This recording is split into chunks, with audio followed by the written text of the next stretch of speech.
All right, so now we'll start. And you guys are gonna begin by taking pictures of the object you selected, right? Pictures in many angles. The idea is that you have as many as you can, so you select the better ones that are showing the form in a more interesting way, right? So I did not do that, but I did find a pretty cool picture online that actually resembles how your final could look like.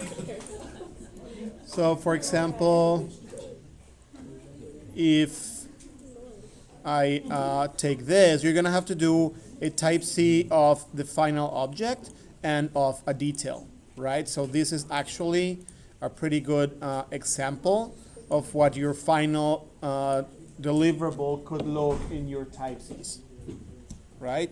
But yours should be more realistic. I'm kidding. But you'll see that the first step that I took here was bring this to Sketchbook Pro. You don't have to use Sketchbook Pro. You can use Photoshop, or you can draw it by hand. But basically what I did is go over and find the lines. If you want a challenge, draw it from scratch on paper and get close, but then it won't be exactly a master copy. It will be a pretty good copy. So it's up to you. I won't punish you if you don't do this. But basically this is just steady stroke, pencil, finding as much detail as I can from my sketch. And then I'm gonna open it here.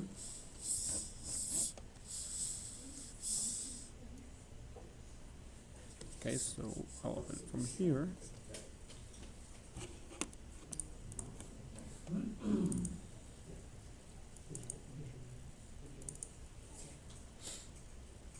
So it comes like that at the beginning. You'll see that that's my picture that I have. It's no longer in the background. And the other one is the master copy that I did for you guys. So yeah, it feels really impressive, but there's a lot of cheats you can do to make this happen. So I'll show you how to do it, and we'll see how far you can push it. For me, this was around 2 hours and a half. So since it's the first time that you do it, it's obviously probably gonna take a little bit longer for you.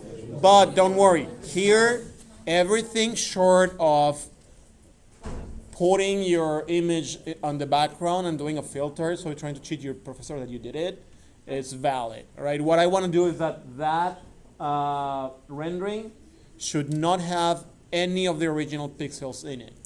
If I can tell, you're in trouble. If I can't tell, well, you won't learn much, but that'll still be like at least a good attempt of kind of matching. But this has 0% of these sketches, and I can start turning off some of the layers, which I'm going to try and have visible.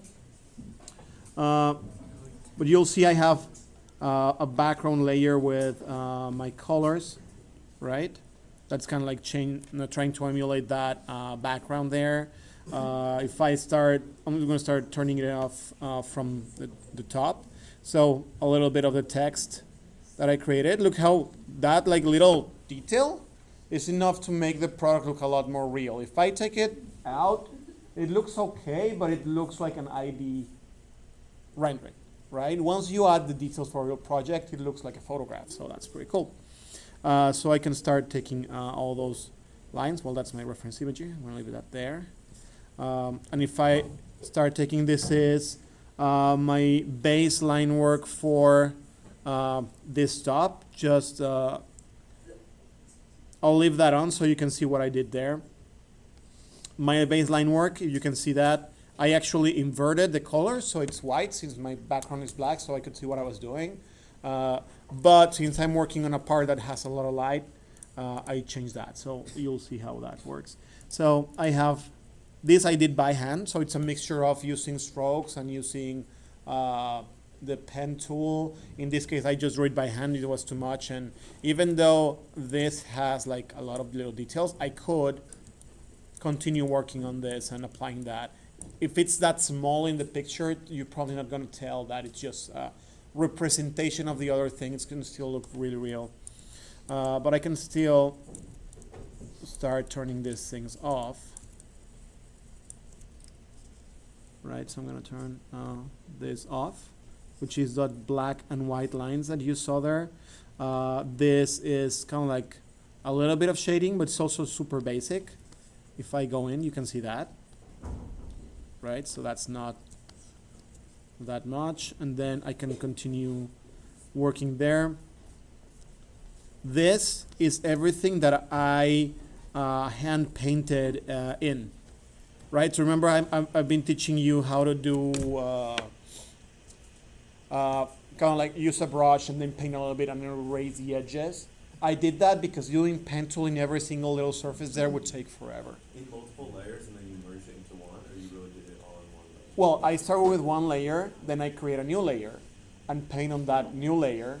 And if I like what I do, I merge it. And then I create another new layer, and I can kind of like do it additive so that I don't end up with 3 million layers and I don't know which one is what. So I try to keep it into one, but the new work that you do should ideally be.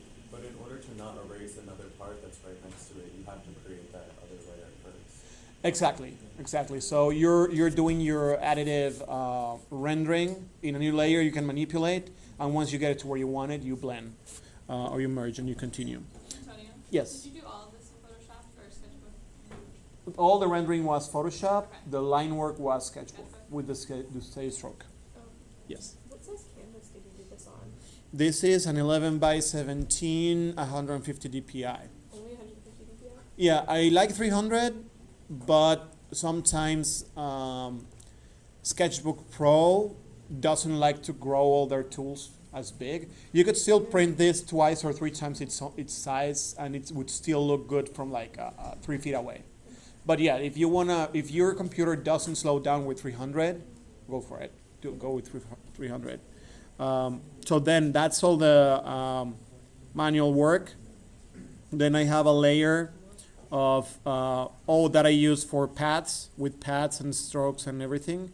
And then just isolating those areas and working on them with a brush.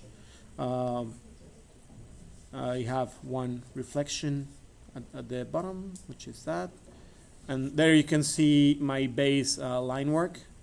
It's just what I brought from Sketchbook Pro, and I made it really transparent. But that's how I started. I just need to be really tight. If you want to cheat more than this, you can do it in Illustrator if you want. I don't mind, as long as it's the rendering that we're looking at right now on the Painterly. So let's start quickly. I'm going to explain how I went step by step up. I'm not going to redo everything because then we'll use all the class and I'll go blind. But I'll show you. So originally I brought that. Oh, you see how that I just inverted that part. So I brought that in my black line work, but then since the dominant is the black, it's easier for me to work with white. So I pretty much inverted that. I'm going to turn off that black there. And then I simply created kind of like a background that was dark. Hey, where are you?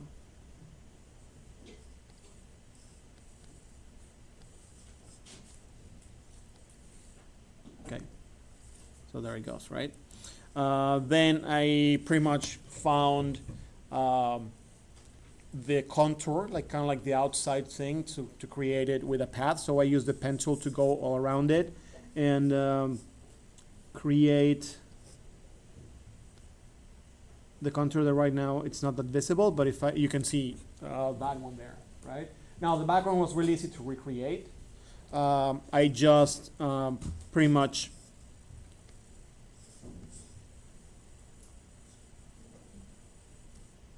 I grab my brush.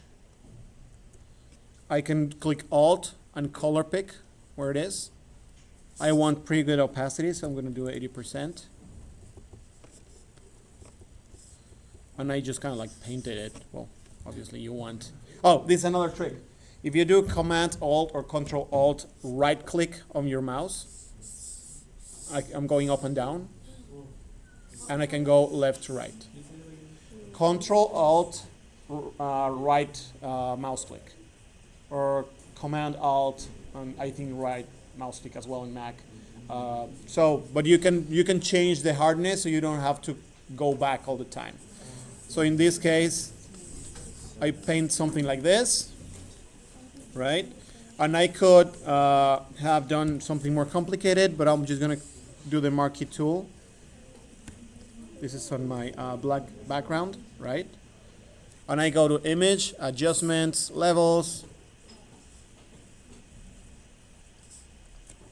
And there you go, I have something kind of similar to the background, right? So that's what I did to do that. You can do it by hand, but it's when you just have like, let's say it's kind of like a rendering that's overall and you only have difference in grays, you can select that and move the levels and it'll like move the whole grain, and so that happens. So now that I had all of this, I have kind of like my black background, I can start working on the illustration for this. So you'll notice that I have my paths here, and the first thing that I was going to do were going to those white areas. So I went to the with my path, my pen tool, I make a selection. I want a little bit of feathered so it's not super hard, and I click OK, and I have that, right? So if I created a new layer, like what I was going to work, or actually there with my lock transparency, I can come and color pick from my reference image, and it's not cheating. I can, if I click Command H or Control H, that kind of like disappears. And I can fill it like 100%. And if I want to be more precise, well, now I can color pick from there. And I can add a little bit of the darkness that I'm seeing there. Right, so you're gonna be doing a lot of that, coming to your picture and color picking so that you can create. If it has like that sheen at the very edge, I'll get that and get that little edge until it's like the closest to what I'm seeing in the picture, right? When I'm done, I click Command D and I go for another area. So probably the next big area that I want to do is this one. So I can go to my paths as well. In this case, I saved it, so I called it main body. I make a selection, click OK, and I have the selection of the whole thing, right? So same thing, I can hide it if I want to. I use my brush, color pick from that area, and I don't know if it's doing anything on my screen. It's not very evident, but then I can color pick from everything and kind of like get to that area a little bit more, right? Trying to emulate what my picture is doing, right?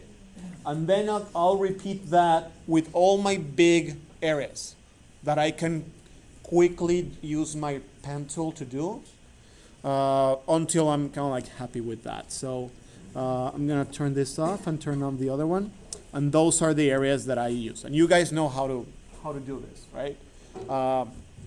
Same thing. I selected this big area. I color picked from here, drew it, and color picked for the other one. Varied the thickness and kind of like started making it look as it looked here. Probably this surface as well, and these two guys here. I did the same thing. So let me go to my base line work. Right? But again, like this thing is a different story, right? There's a lot going on there. So if I start working with that and doing all my paths, I'm going to take forever. Whoops. But my line work already is good. So basically what I started doing for that, I'm just going to create a new layer here. Again, using my brush, I can come and start with that piece there. Okay. Kind of like get that in, and then use my eraser, and I can also increase and decrease the hardness of my eraser there, kind of like simulate the brush. And just remove it from where it doesn't kind of like belong, right? Looking at my picture. And just get a base of the color that is similar to what I have. Or not similar, identical, because I'm using like just color picking to do that, right? So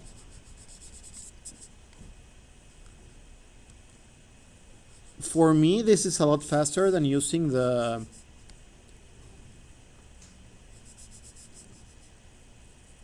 pen tool, but for some of you it may be faster to do the other side. So that's completely up to you. Right, so I have that. And I probably I'm gonna adjust this a little bit. So it's a little bit more round. And there we go. Right? Then this is gonna start being my layer that I'm gonna start adding to. So I create a new layer, and let's say that I'm gonna get all these little dark core shadows, and I can draw them here and kind of like there, and then I can erase out of where it doesn't belong. Once I like it, I merge it, create a new layer. Maybe now I want to get that highlight, so I maybe create that, get my eraser and get it a little bit softer. If I can see what I'm doing, I can make that layer a little bit more transparent if necessary.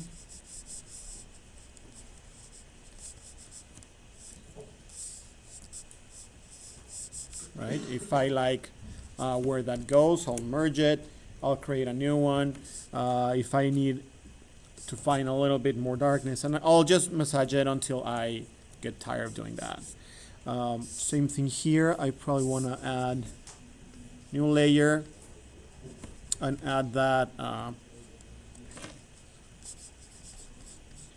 highlight there, right? I can do that in this other time. So all the time I'm gonna use my photo reference to do that.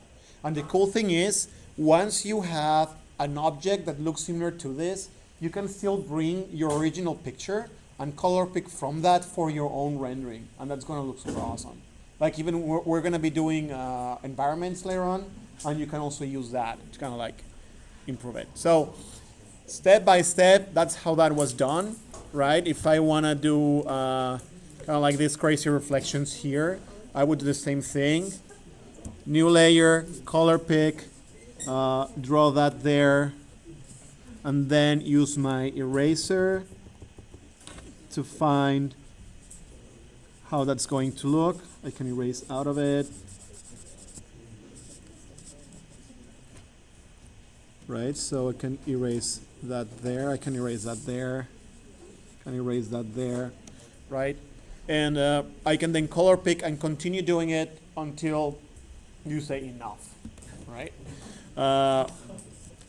So you'll notice this guy here, it's exactly the same thing. I think for this one I did use path to just get this black area here, and then again like go and color pick from this highlights that it has. Oops. To give it a little bit more definition.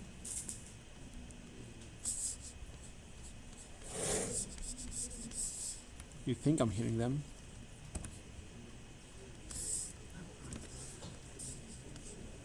Right, like so, something like this. Then if I want to do like this reflection, same thing. I'll just click that, create a new layer, and then kind of like do that. I know this has a gradient, so probably I add a little bit of the lighter. And then with my eraser, I'll just kind of like give that shape. And depending if, like right now this is like super, like it's like a piano of how shiny that is. But if I wanted to make it a little bit less reflective, I can probably create the edges and leave the edges like this, right? If I want it to look super like hard, then I'll do that. And that's gonna make it shine differently, right? So basically that's the step to get to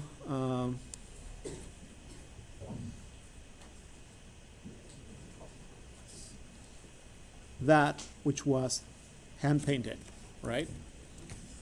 So that's this I have been color picking and recreating that one by one. Cool, and that includes these black lines that are here, right? So that's how it happened. Now this is a different matter. That was like super crazy detailed, right? So I thought I should do like a specific area there. So you saw that before I created a base of the blades, color picking from there. And then by using just a little bit of shading with the same method that I showed you to kind of give the idea, and then apply that. So let's see that I want to make this even more detailed. I'm gonna create this layer. I'm gonna call it crazy detail. All right. So you see how this is just like 1, 2, 3 like little like pearls in there that you want to do. We can add those if we go back to only using black and white. So I'm not gonna color pick there because it's gonna take all my life. But I can use this probably and just add a little bit there, a little bit there, depending on where these things would be kind of like get hit by light. And I'm gonna add a little bit of black on the other side, probably not as dark.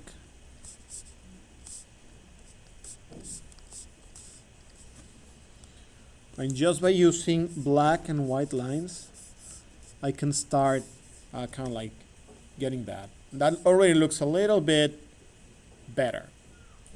If I want to make this look like there is stuff kind of like under that, then maybe I add a little bit of that black line. Maybe I add a little bit of white to things going on down here. Just kind of like, at this moment, I'm just inventing detail. I'm not even looking at the other one. This is so small. And if you wonder like how they sketch, for example, car lights, when they're not designing the headlight on itself, it's a lot of just like adding dots like this. Right? Now if you want to go crazy, you can start by doing things like that.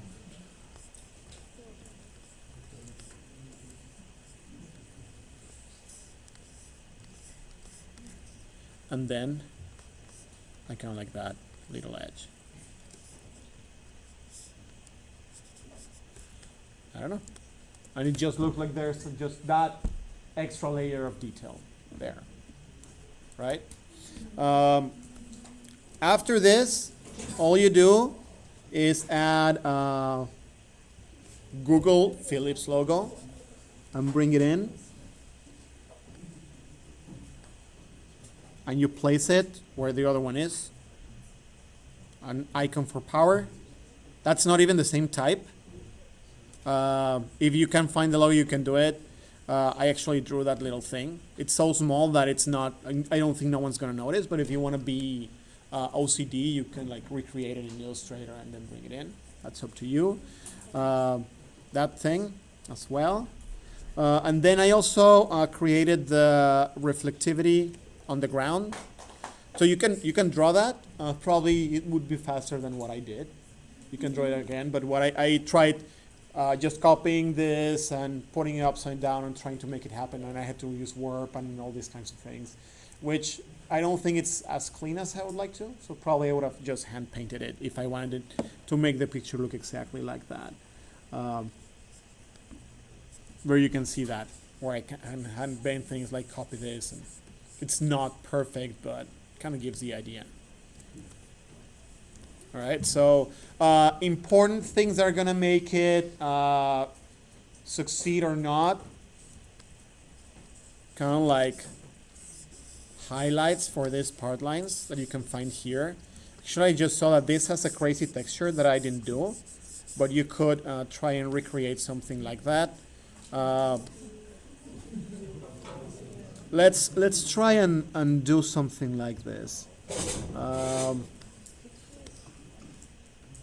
Sorry? All right, I'm gonna try. I don't promise anything, but let's see. I'm gonna open Illustrator.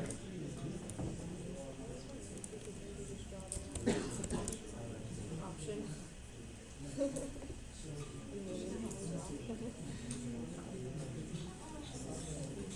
Let's see what happens.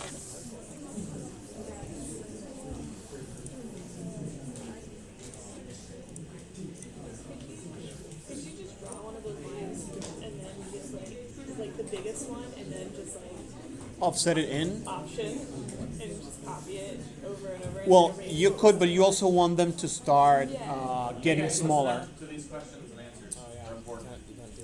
So it needs to start getting like smaller. So you could if it was just like parallels, but if it's like an offset, so you can actually probably do it here. So let's see.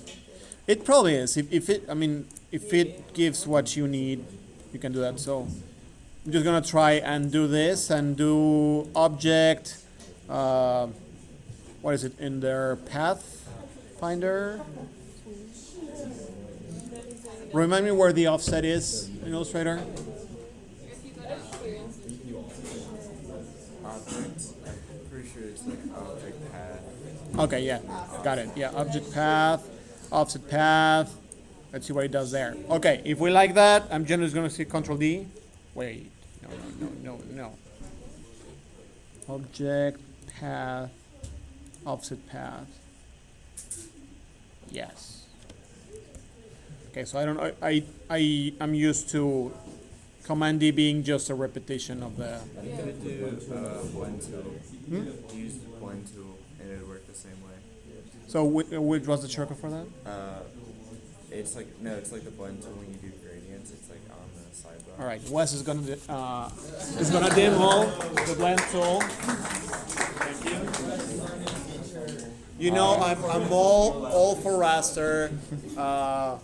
I need to get better at vector. Yeah. All right. So say you have a path. Yeah, optional. Ooh, path. All right. Thank you. All right, and some arbitrary size bigger. Making sure it's centered. I know what you're talking about. And you use the blend tool here and double click. Instead of smooth color, go to specified steps. And you can Give it adjust it 100 100. or 50 or It'll something. it'll break if I do 100, I think. So you click one object. Click another. Okay, so let's see if we can use that. Thank you very much. So probably 50 was a little bit exaggerated, but let's see what happens. I'm gonna bring this to Photoshop. Let's do pixels. So ideally it would be all the way to the inside. So I'm gonna tweak that. It's gonna look a little bit different. So if I use that, I can probably use warp.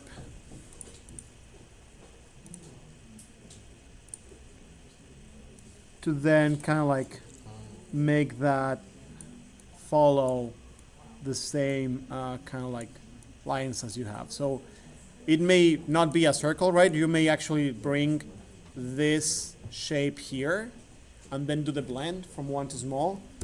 But the idea would be that once you get that, so we want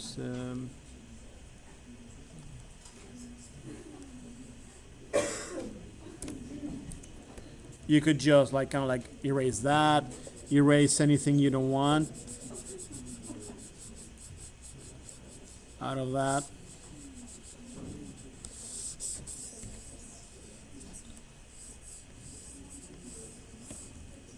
And you can use your pads. I'm just lazy.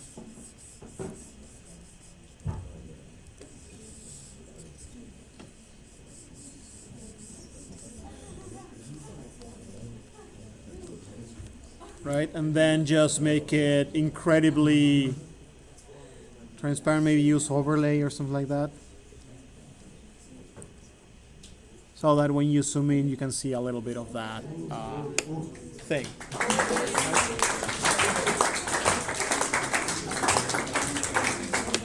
So it's really nothing you haven't done before, except for the blend in Illustrator. So it just apply it, color pick from your picture, and have fun with your master copy. And then you'll have more fun when it's your own object and you're trying to get the same effect. All right? Thank you, guys.